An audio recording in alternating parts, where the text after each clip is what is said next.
por argumentos jurídicos o de hecho, me parece que es la solución más adecuada. En realidad eso va a ser la esencia del acuerdo. Lo que pasa es que en la práctica el acuerdo normalmente no se da. Lo que se intercambian son votos, no opiniones. Y entonces el riesgo de que pasen cosas como esta se acrecienta.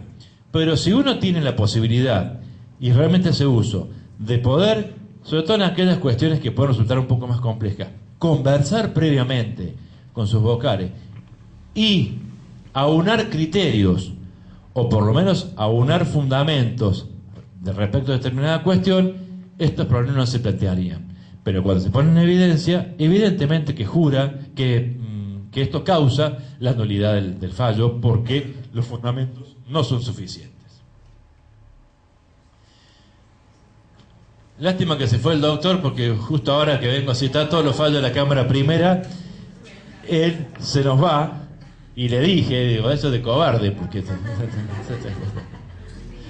Pero no, tenía un problema personal, tenía que irse, pero bueno, claramente la Cámara Primera, por lo menos, y seguramente las otras cámaras también se han expedido en ese sentido de decir, la nulidad que está comprendida dentro del recurso de apelación es únicamente la nulidad de la sentencia por defectos de la misma. Los defectos del procedimiento previos a la sentencia deben ser sustanciados, incoados a través del incidente de nulidad que se hace frente al juez de primera instancia. Y alguno me dirá, ¿pero cómo? Si dictada la sentencia, cesa la competencia del juez de primera instancia. ¿Cómo va él a entender en un recurso de nulidad? Y yo le diría que eso es cierto, pero que es una aplicación sesgada de lo que disponen las normas de procedimiento. Cuando dice que cesa la competencia del juez de primera instancia, es respecto de la cuestión litigiosa, que ya resolvió. Si demanda, contestación, resolvió, cesó la discusión frente a eso.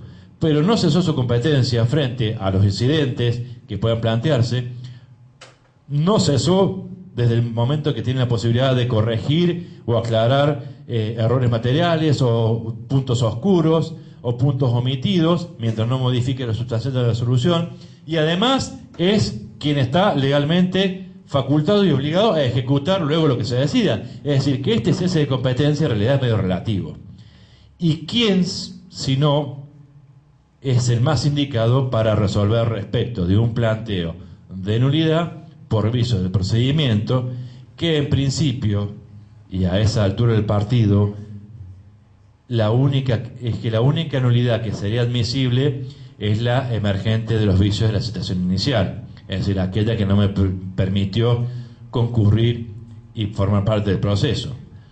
Todas las otras nulidades, en función de la aplicación de estos principios de trascendencia y de convalidación, y porque el Código expresamente establece que el incidente de nulidad debe ser introducido dentro de los 5 días de tomado conocimiento del acto viciado, y yo he sido parte de tener intervención en el juicio, evidentemente que si yo voy a plantear incidente de nulidad por algún vicio del proceso, luego de dictar la sentencia, ya lo convalidé, ya se me venció el plazo, ya no evidencia ninguna trascendencia, porque la sentencia se dictó, con lo cual ese incidente está destinado al fracaso, salvo aquel en el cual yo alegue no me notificaron debidamente la citación a contestar la demanda, a comparecer o a tomar participación, y por ello nunca pude venir.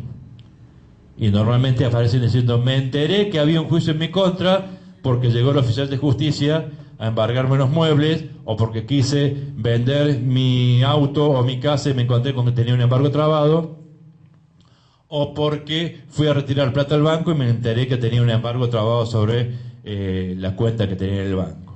Entonces ahí me enteré que había un juicio y vengo y veo que nunca me citaron. Bueno, eso es una cuestión ya del incidente de nulidad, que es la única que sería en principio viable de plantear frente al dictado de la sentencia de primera instancia. Todo lo demás es recurso de apelación, expresión de agravios que delimita la competencia de la Cámara, y dentro de ella, si procede, invocar la nulidad de la sentencia por vicios propios de la misma. Puede ser vicios formales como omisión del lugar y fecha, omisión de la firma, o incluso algunos sustanciales, porque la sentencia fue dictada por un juez que no era el juez natural de la causa. Que puede ocurrir cuando interviene un juez subrogante, y que en Córdoba se dio mucho en alguna época donde existían jueces sustitutos. ¿Qué era el juez sustituto? Juzgados que estaban vacantes, temporal o definitivamente, que no se hacía uso del proceso constitucional de designación de jueces vigente en aquella época, no se designaban jueces, pero el tribunal debía seguir funcionando.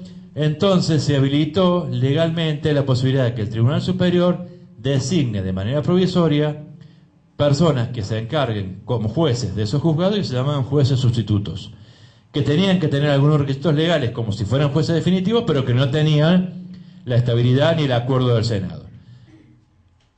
No faltó el vivillo que dijo, frente a la sentencia desfavorable, invocar la nulidad diciendo: este no es el juez natural porque no tiene acuerdo del Senado. Para lo cual debía plantear la inconstitucionalidad de la ley que permitiera la figura de los jueces sustitutos, y eso también sí se planteaba a través de recurso de apelación, además como un incidente de inconstitucionalidad que después el Tribunal Superior les rechazó inveteradamente, porque significaba dejar a la mitad de los juzgados sin jueces, y obviamente que eso no iba a ser. Bien, aunque no lo crean, esta es la última filmina que tenemos, y que es un fallo de la Cámara Primera, que lo transcribimos completo, porque los fundamentos nos permiten dirimir bastante bien cuáles son los argumentos que deben utilizarse a través de la expresión de agravios y cuáles son los que deben interponerse a través del recurso de nulidad, comprendido dentro del recurso de apelación, porque hay que delimitar ambos conceptos y dejarlo claro. Si el juez se equivocó en la apreciación de la prueba, en la fijación de los hechos, en la aplicación del derecho, eso no genera nulidad. Es un motivo de agravio, es un motivo de apelación, pero no de nulidad de la sentencia. Si el juez omitió el tratamiento de algún punto que la parte considera determinante, tampoco es nulidad, es apelación. Porque en definitiva es revisión de el mérito y no del vicio. Insisto, ambos recursos o ambas soluciones van dentro del recurso de apelación, pero el fundamento de uno y otro debe ser delimitado, porque eso hace a la mayor salud del sistema. ¿Quedaron preguntas pendientes? Sí. ¿Quién debe resolver declarar la deserción del recurso? Me refiero, yo en materia laboral nosotros apelamos y fundamos el recurso en el momento de apelar. Sí. ¿Bien? Tenemos un artículo específico del código que dice cómo debemos expresar agravios. Y si nosotros lo hacemos de manera deficiente, se declara la deserción del recurso. ¿A quién le corresponde declarar la deserción de ese recurso? Ahí tenemos dos cosas. La respuesta lógica es la Cámara. Yo no me metí en el tema de cómo se fundamenta el recurso o cuáles son los requisitos de la expresión de agravios, que debe contener, conforme lo dice el Código, una crítica concreta y razonada de cada uno de los puntos cuestionados. No basta la mera disconformidad, sino que debe fundarse y expresarse por qué está apelándose determinado punto, por qué se considera que es erróneo. El recurso fundado y la declaración de la insuficiencia de ese fundamento corresponde a la Cámara, porque no se trata de un requisito formal, sino de fondo, es decir, debe ser resuelto por la Cámara. El problema seguramente se debe plantear con los recursos concedidos en relación, porque el recurso se funda y se expresan los agravios en primera instancia. La deserción de recursos por falta de expresión de agravios, por falta de presentación del escrito, sí se hace en primera instancia, porque ese es formal. Pero el análisis de los fundamentos del recurso es siempre de la Cámara. Y es la Cámara quien debe declarar el recurso de desierto por insuficiencia de la expresión de agravios. No es por falta de agravios, sino por insuficiencia de la expresión de agravios. Porque no es una crítica concreta y razonada, pero es de la Cámara. Digamos, la respuesta a tu pregunta es que debe ser la Cámara. El juez no lo puede hacer o no lo debe hacer.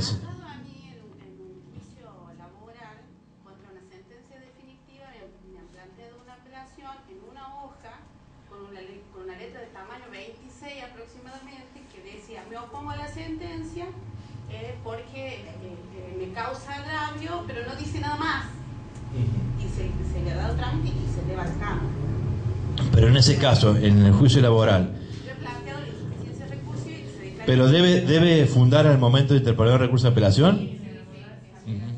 Sí, sí, pero lo debe resolver la Cámara.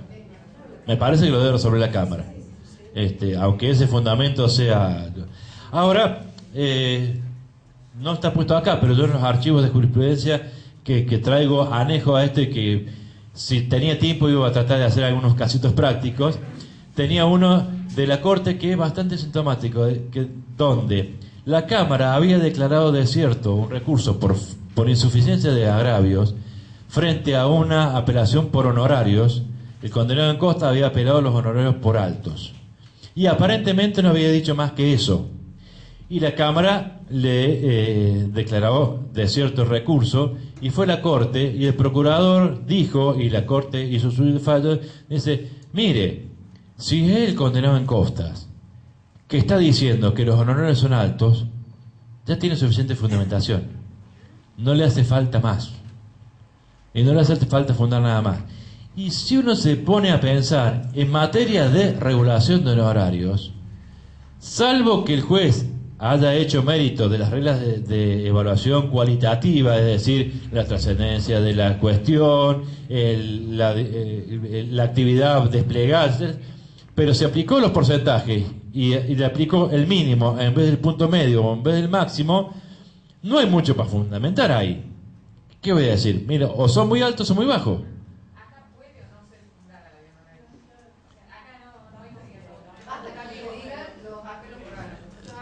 Sí. A mí, sí. Depende de quién apele. Depende de quién apele. Ahora, pero a mí me generó alguna duda ese artículo del código diciendo que la apelación podrá fundarse en el momento de interponerse o no. ¿Se entiende que el podrá fundarse es sin perjuicio luego de la concesión de recurso expresar agravios? ¿O es que yo apelo los honorarios, puedo fundarlos ahí? Si lo hago no me van a devolver el escrito como es el régimen general.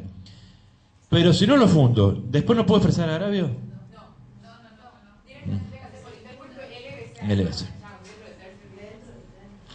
Y para esas cosas realmente no hace falta. Incluso hasta la imposición de costas podría ser no tener tanta necesidad de fundarse. Pues yo miro, o no me imponga costas, o impóngame, o impóngale la totalidad a la contraparte. Es para fundar. Es para fundar. Y sobre todo en materia de daños y perjuicios. Y es que hay como dos posturas muy extremas. Sí, bueno, pero en alimentos casi que va como de cajón que va al alimentante. Las costas, no importa que por el monto que sea, en general va al alimentante. Y si es hombre, más todavía. Allí tendríamos que ver. A mí me lo sacaron al alimentante. Al alimentante. Sí, pero o sea, porque incidente de cesación por mayoría de edad. Sí o sí, no me queda otra que iniciarla, no me queda otra. Sí, y perdido el incidente. No, obviamente que si era mayoría de edad salía Sí. Las costas al alimentante. ¿Y quién le va a pagar al abogado? A la abogada. Voy a pedir a Sí. conmigo, o sea, y a la otra parte, el Es de los abogados más caros que hay en Catamarca. Sí.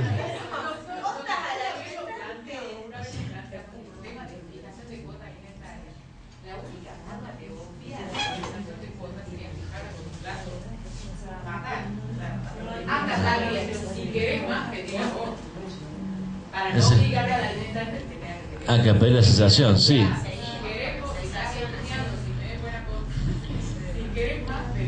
Es que en realidad la obligación alimentaria, en teoría, cesa de pleno derecho a la mayoría de edad, pero relativamente, porque queda salvo la posibilidad del alimentado de pedirla. Hasta los 25 y a veces más.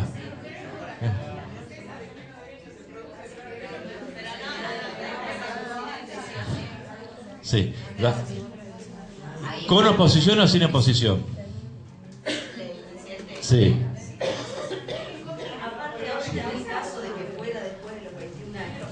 Sí. La gente que retiene del recibo de sueldo cuando es con retención de haberes, no tienen el sistema cargado hasta el día tal, mes tal, del año tal, tengo que hacer tal. Sí, y además no lo va. Si está reteniendo la cuota alimentaria por orden judicial, no la va a cesar. Es que ahí hacemos incidentes, si no le digo al flaco no pague más. Sí, sí.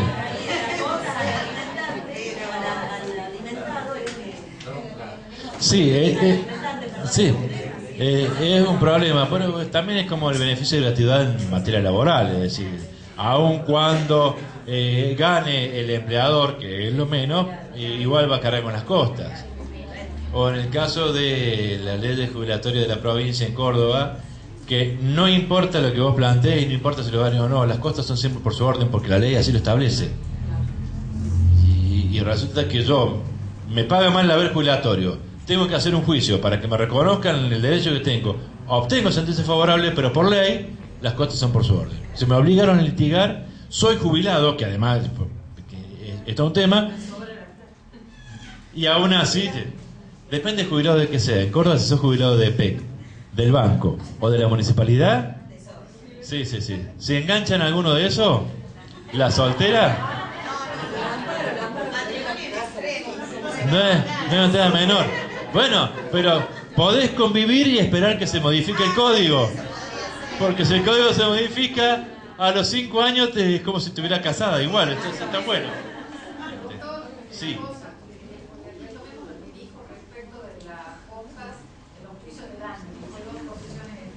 Ah, sí. Entonces estaba por decir que no me hago cargo de nada de lo que dije, pero bueno, ya que lo retomamos. Sí, hay dos posturas extremas y muy claras. Una es la de considerar que en materia de daño y perjuicio las costas integran la indemnización y entonces son siempre a cargo del condenado. Por la integridad de la indemnización, porque si no habría una afectación patrimonial. Yo reclamo el reconocimiento de mi derecho, pero me imponen costas por aquello que no prosperó. El otro extremo está el de la distribución aritmética de las costas. Reclamó 100, le dieron 80, 20% de costas son a cargo suyo. No importa cómo llego a esos 80. La intermedia, y la que me parece más justa, es la distribución proporcional no aritmética de costas, que tiene que ver en función de cómo prosperaron los rubros. Yo hago esta aclaración y de paso ya les dejo picando. Quiero venir a hablar de cuantificación del daño y los sistemas de cuantificación del daño y cómo se pide y cómo se prueba y cómo se determina el daño en materia de responsabilidad fundamentalmente extracontractual. Y adelantando el tema, si yo pido daño moral, ¿cuánto pido daño moral? El abogado, ¿cuánto pide daño moral? Si en definitiva está librado de prudente arbitrio judicial, ¿pido 10, pido 20, pido 30? Si pido 20 y el juez dice que van 18, ¿obtuve la reparación por daño moral? Sí. ¿Tuve éxito? Sí. ¿Mi petición fue desproporcionada? No, 2.000 pesos de diferencia. ¿Deberé cargar con las costas por aquella diferencia que el juez no me dio? Allí la distribución no puede ser aritmética. No puede decir, bueno, como son 2.000 pesos menos, en esos 2.000 pesos ni pongo costas. Las costas van igual, el 100% para el demandado, aunque los rubros no prosperen en su totalidad. Si yo reclamé el lucro cesante y dije, págueme el lucro hasta los 75 años que le da probable de vida útil, o hasta los 72, y el juez me dijo, sí, le van a pagar lucro cesante, pero hasta los 65 que le da de jubilación. ¿Me reconocieron el rubro? Sí. ¿Me reconocieron la procedencia de la indemnización? Sí. Hay una diferencia en el cálculo. ¿Corresponde? ¿Se ponen más o menos o de lo que la prueba que sufre cada un parámetro? Ni hablar. Pero ojo con eso. Ojo con eso, esto parece los avances del programa. Para mí es válida esa o lo que más o menos surge de la prueba de rendirse, pero exige que el litigante, al momento de alegar, concrete su petición en función de la prueba que se produjo. Si yo reclamé, dice, yo ganaba 15.000 pesos por mes, y luego no los pude demostrar, y sé que me van a dar el salario mínimo vital inmóvil, porque si demostré que trabajaba, pero no demostré el monto, lo más probable es que tomen esa factura. Yo, en el alegato que tengo que meritar la prueba producida, tengo que darme cuenta de que no produje prueba o que no hay prueba que acredite cuánto eran mis ingresos, y en consecuencia debería, para eximirme de costas, morigerar la pretensión. Si yo mantengo, mira, ya reclamé 100 y acá vengo a decir, déme los 100, en ese caso ya no es una cuestión que esté amparada bajo ese paragüitas. ¿Ah? Así que bueno, hagan fuerza para que hablemos de la cuantificación del daño. Me han pedido, y yo con gusto lo voy a hacer, no sé si va a ser un gusto para ustedes, pero que vuelva a hablar de lo que ya hablamos hace un par de años atrás, que era el juicio ejecutivo, con el añadido de la ejecución fiscal, que ahora tienen un tribunal especial, que tiene un trámite especial y que también genera muchos problemas, para lo cual voy a invitar a un colega y amigo que es el doctor Julio Viñas, que es juez de ejecución fiscal en Córdoba ya hace unos cuantos años y que maneja el tema con total soltura, así que si podemos vamos a estar volviendo agosto, septiembre con esa charla. Desde ya los invito a todos. Les agradezco muchísimo que me hayan permitido volver, que se hayan quedado hasta esta hora escuchándome. Debe ser que han cerrado con llave allá, por eso no se pueden escapar. Ya les voy a decir que les abran. No, recién cuando subí a firmar los certificados me di cuenta que de allí nos están firmando y nos ven arriba. Es como que abro seguridad, no me puedo llevar ni un sobrecito de azúcar porque voy a salir al final. Hay 2 cabras, así que les aviso para que ustedes están todas lindas, las mujeres, se los digo, los hombres están todos igual que yo, destruidos. Así que no tiene mayor problema, pero sepan que las están filmando, así que van a salir en cámara. Si se quieren producir un poco más, están avisadas, el que avisa no traiciona. No les hace falta, pero ustedes siempre consideran que no es suficiente. Muchísimas gracias, en serio, y bueno, gracias.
Pobre señora, ya la han hecho gastar. Bueno, suerte, chao, encima te hace que el cofre llega. Y viste, bueno, no hay mucho para ver acá en comparación. Hay mucho para ver. Ha venido la Virgen, llevaron al camarín al hombrecito que mira con por la calle. Hemos estado el año pasado en Camarín. Sí.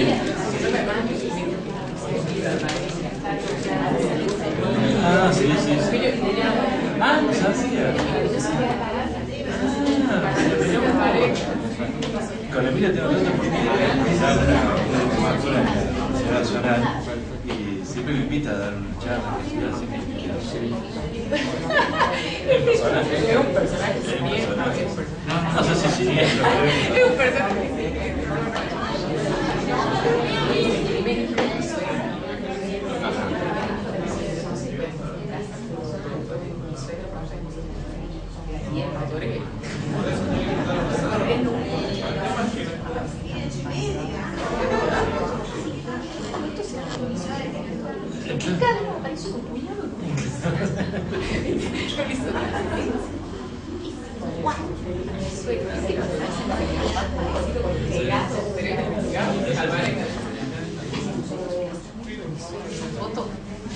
viste que sale el hombrecito con la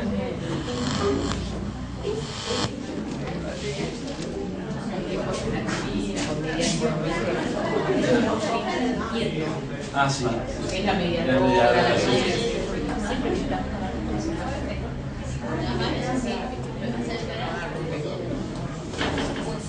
Sí, de cámara, las dos son compañeras. Solo un segundo. Sí, Ya ven. Ahí vengo. jovencito. Sí, chiquitito, flaquito, jovencito, un changuito, diría. Vos sos abogada.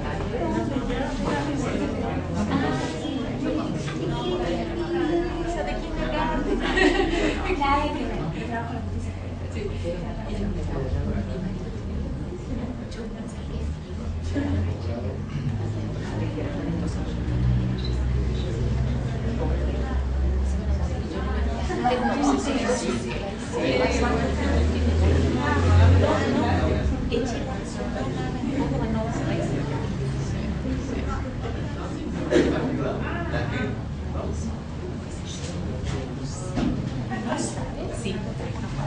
No, él vino, yo lo enganché acá. Una historia de amor así de telenovela. Fue secreto. Che, buenas historias así de turbulentas, che. Y te cuento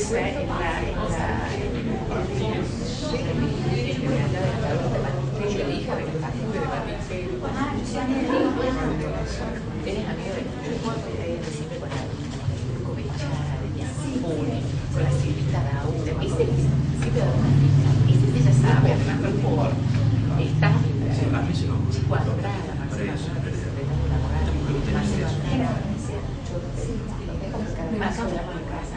Justamente de eso estamos. Y la Laurita, bueno, eso que siempre.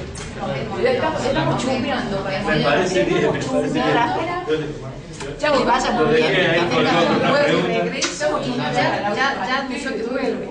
O sea, que están de vuelta en cualquier momento. Ah, está bueno. Ah, bueno.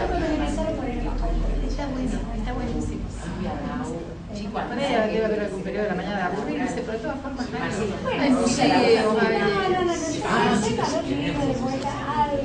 Sí. Corchito erótico. Tal cual, la ahorita la gente que ya no va así en gente. Bueno, ahorita nos conocemos de Con la Laurita que me dijo que se vuelven por la cuesta de yo puedo ser una de se acaba de jubilar. Se acaba de jubilar. La década, sí. Es la hora. Ella estaba él, le comentaba a él que la hora de pasarles al nivel de así. Es una presencia. No, realmente. Normalmente ya nos fuimos por lo normalmente se despeja. Es así, y aparte que no están en auto. Bueno, ¿se van a dónde? En realidad la idea estaba muy nublado, y hasta arriba, para almorzar por Jiménez, ya tiene una falta, porque la falta de presencia de la madre.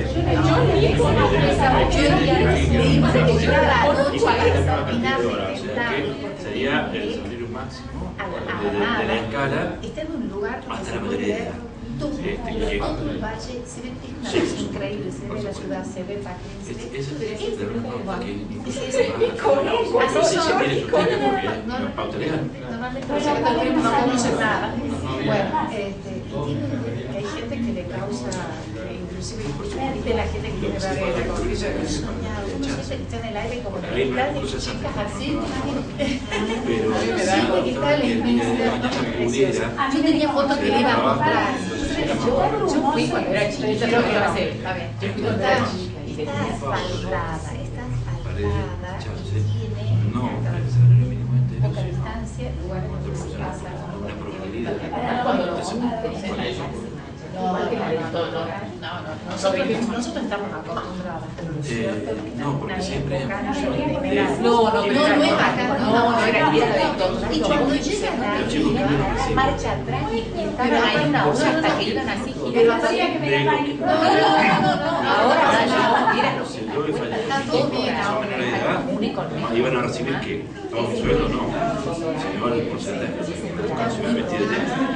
Pero un 20% mío, entonces ya para la familia es 80% del salario. No, está toda la ropa porque yo he oído tanto. Es menos alta, pero no es que llega Que es el sueldo de la persona. No puede creer que haya subido tanto para dentro de Y a los padres, ya no van bajando a si vos le reconoces ¿qué padre? Chao, chao. No, bárbaro. ¿Qué daño material? Bárbaro, ¿no? Chao, chao. No recibí ninguna ayuda económica de la hija, al contrario. Se tiene que hacer, no sé qué se hace ecológico. Los padres, en todo caso, claro, lo único que podría tener es expectativa de económico. Exacto. Pero tiene más chicos que el padre. No podría repetir esa situación. Porque si ella vive con los abuelos, esa persona que tiene que ser amante, ¿quién no la va a pagar? Ahí se lo diría al abuelo, pero a los chicos. Ahí no podría ser duplicado. Más transporte benévolo que a ese autónomamente que no se juzga tan interesante con el pauta de identidad porque es otra parte de cortesía y salud de todos los puntos. Entonces, otros criterios. Sí, no.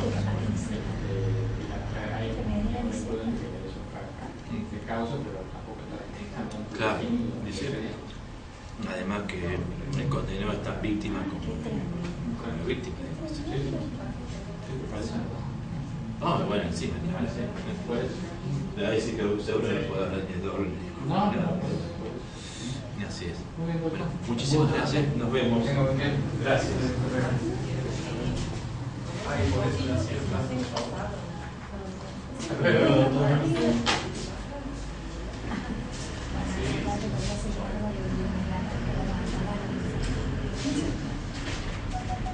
Muchas gracias. Palabra.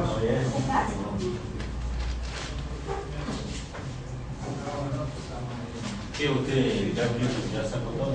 Sí, ya sacó todo. Hay que parar nomás. Y quemar para que no queden pruebas.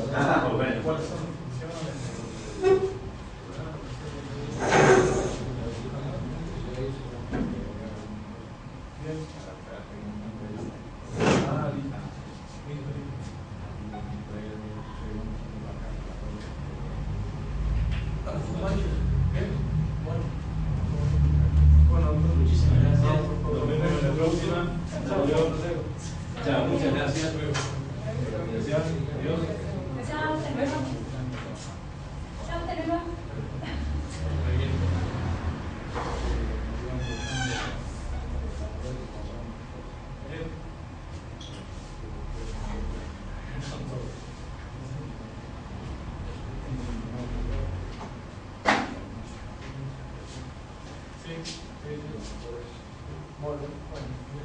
Bueno, doctor.